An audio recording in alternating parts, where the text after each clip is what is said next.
one step closer to bringing Drake home. On October the 4th, THSC and the homeschoolers were in the Kaufman County Courthouse in court for 5 hours. And the great news is the court ruled that Drake should go out of foster care and be placed with a friend of the family, a physical therapist who he had known for over a year and a half. But it did not come easily. As I said, 5 hours of testimony. CPS was supposed to have this family study done back in June.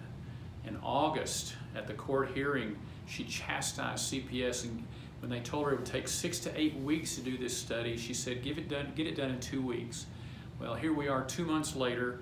Chris Branson, the attorney for the Pardos, files a motion to compel, to force CPS to do this, and also to sanction CPS for refusing to follow the court's orders. So we spent 5 hours. We heard all sorts of testimony. The psychologist said that Drake shouldn't go home. This is the psychologist paid for by CPS. The psychologist acknowledged that she based that on little Drake's comment when she asked him why he wasn't with his family, when he said, no tubes, no wheelchair. The judge doesn't like that. When Chris Branson asked where that information came from, it was from the foster mother, who likely got it from CPS.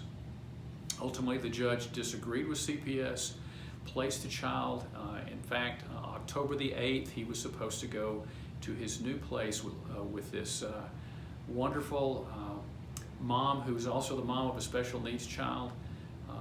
And so we're excited to see that happen. Unfortunately, the judge decided not to sanction CPS. The CPS liked to make a lot of comments about how the dad, Daniel Pardo, was late in getting his psych evaluation done.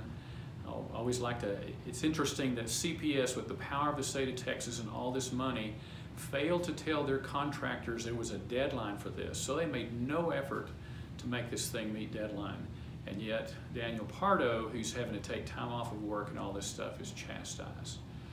So the great news is little Drake is going to be with his friend and a physical therapist, and we are continuing to look forward to the day when he'll be returned home. So keep praying for the Pardo family, pray for the judges. We're still waiting for action by the Texas Supreme Court. Deadline for that response by the Attorney General is October the 18th. So keep praying, and thank you for helping us keep Texas families free.